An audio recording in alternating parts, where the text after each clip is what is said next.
Bonjour à tous, je suis Anaïs Audi, la cofondatrice du Chef en Box, la box de pâtisserie. Alors avant de commencer cette nouvelle vidéo tutoriel, je vous invite à vous abonner en cliquant sur le bouton s'abonner en rouge juste en dessous et activer la cloche pour recevoir toutes nos notifications. Je vous laisse avec mes pâtissiers, c'est parti! Bonjour à tous et bienvenue sur cette vidéo pour apprendre à faire vos macarons chocolat au lait et passion. Pour commencer, on va faire notre ganache chocolat au lait et inspiration passion. Pour ça, il va me falloir 3 ingrédients, de la crème liquide à 30% de matière grasse, de l'inspiration passion et du chocolat au lait. J'ai ici mon inspiration passion, j'ai ici mon chocolat au lait. Je vais juste mélanger les deux et faire fondre tout ça au bain-marie. Une fois que ce sera fondu, je pourrai procéder au mélange de ma ganache. Donc maintenant que mon chocolat au lait et mon inspiration passion sont fondus, je vais pouvoir attaquer ma ganache. Pour ça, j'ai juste à faire bouillir ma crème. Quand elle sera en train de bouillir, je vais la verser en 3 fois sur mon mélange de chocolat pour créer l'émulsion et avoir une belle texture de ganache. Donc je vais partir sur le feu maintenant.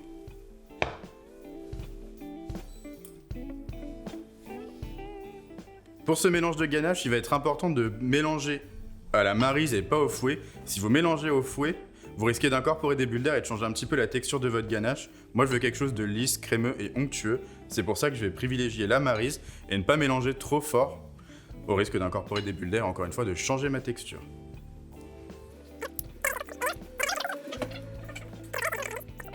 Donc là, ma crème est en train de bouillir. Je vais juste baisser mon feu et je vais verser approximativement la moitié. Je sais que j'ai dit en 3 fois, mais ce que je vais faire, c'est que je vais verser une première moitié, mélanger en restant bien au fond, pas faire de grands mouvements. Et une fois que ce sera bien incorporé et que ma température sera un peu redescendue, je vais ajouter le reste de ma crème en 2 fois, moitié par moitié, ce qui fait moitié, quart et quart. Là, je vais bien chercher sur les côtés pour avoir quelque chose d'homogène. Là, je vais être bien, je vais pouvoir rajouter du coup une nouvelle partie de crème. Là, ma ganache, on voit qu'elle se lisse bien au fur et à mesure. Une fois que c'est bien incorporé, je vais ajouter ma dernière partie en raclant bien toute ma crème. Et je mélange à nouveau jusqu'à obtenir quelque chose d'homogène. Donc là, ma ganache est terminée. Comme on peut le constater, du coup, je l'ai filmée au contact, histoire de la protéger. Ensuite, 2 options, vu qu'elle est trop liquide pour être utilisée maintenant, mais c'est normal. Celle que je préfère consiste à laisser, du coup, cette ganache dehors toute une nuit, ou suffisamment longtemps, pour qu'elle durcisse et qu'elle ait vraiment ce côté crémeux et onctueux. C'est ce qui va être le plus simple à pocher. Si vous êtes un peu plus pressé, il est possible de la mettre au froid 2-3 heures. Ceci dit, surveillez-la bien, en fonction de la puissance de votre frigo. Si jamais elle devient trop molle, enfin si elle est trop molle encore au bout de ces 2 ou 3 heures de frigo, laissez-la plus longtemps. Si elle commence à devenir trop dure, sortez-la avant. Et si c'est trop tard, passez-la par un coup de quelques secondes au micro-ondes en la retravaillant pour avoir une belle texture. Donc maintenant, on va pouvoir attaquer nos coques de macarons. Dans la cuve, j'ai mes blancs que je vais mettre à monter. Une fois que je vais avoir une texture mousseuse et un peu ferme, je vais ajouter progressivement mon sucre dedans, histoire d'avoir comme une meringue qui a une bonne tenue. En parallèle, pendant que ça tourne, ce que je vais faire, c'est que je vais mélanger à l'intérieur de ce grand cul de poule toutes mes poudres, c'est-à-dire ma poudre d'amande, mon sucre glace et mon cacao poudre, juste histoire de casser un peu les gros grains et que l'incorporation à l'intérieur de ma meringue soit beaucoup plus facile.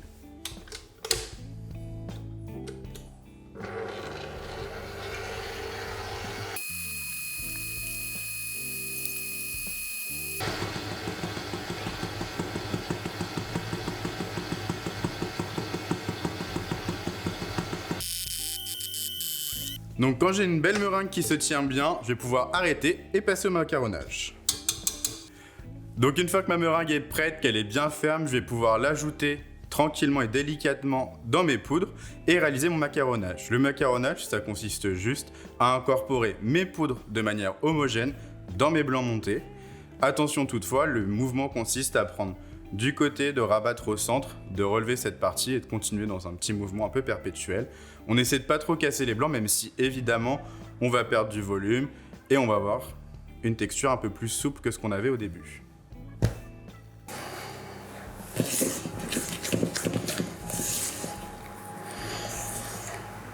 Donc quand mon macaronnage est terminé, j'obtiens une pâte qui est brillante, qui est un peu souple mais qui en même temps n'est pas liquide, ce qui sera un signe pour dire que mes macarons sont prêts à être pochés. Donc je vais mettre tout ça en poche et on se retrouve pour le pochage. Donc maintenant, on va pouvoir pocher nos macarons. Pour ça, il va falloir que je me mette bien droit à 1,5 cm, 2 cm et demi de hauteur. Et sans bouger, je vais juste effectuer une pression pour avoir une belle forme arrondie, sans petite vague. Une fois que j'aurai la bonne taille, je vais venir couper en partant à ras.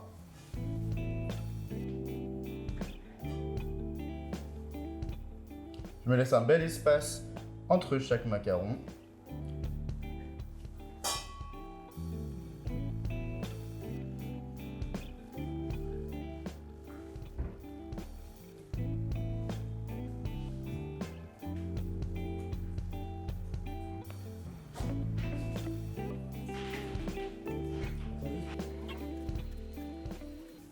Donc quand j'ai fini ma première plaque, je vais évidemment continuer avec une deuxième. Mais juste avant, je vais prendre mes macarons, je vais bien tenir fermement avec une main. Et de l'autre, je vais venir taper pour les lisser.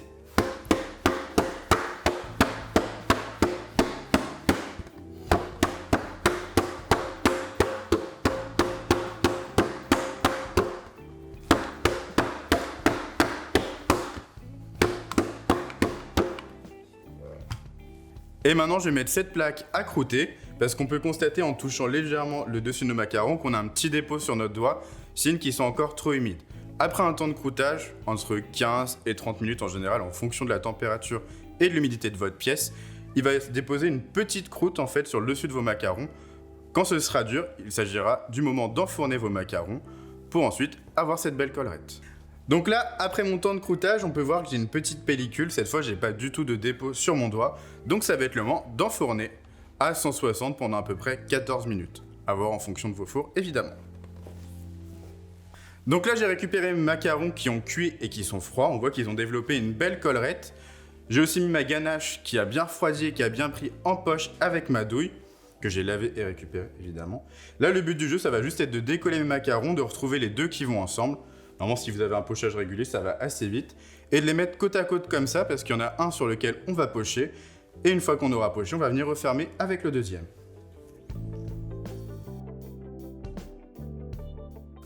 Donc maintenant, une fois que j'ai bien réparti mes macarons, j'ai juste à pocher. Il suffit juste de se mettre bien droit, au-dessus, de ne pas bouger, et il y a juste à garnir comme on a poché nos macarons. Je me lève bien, et j'ai juste après à appuyer avec le deuxième jusqu'à avoir la ganache légèrement apparente sur les côtés.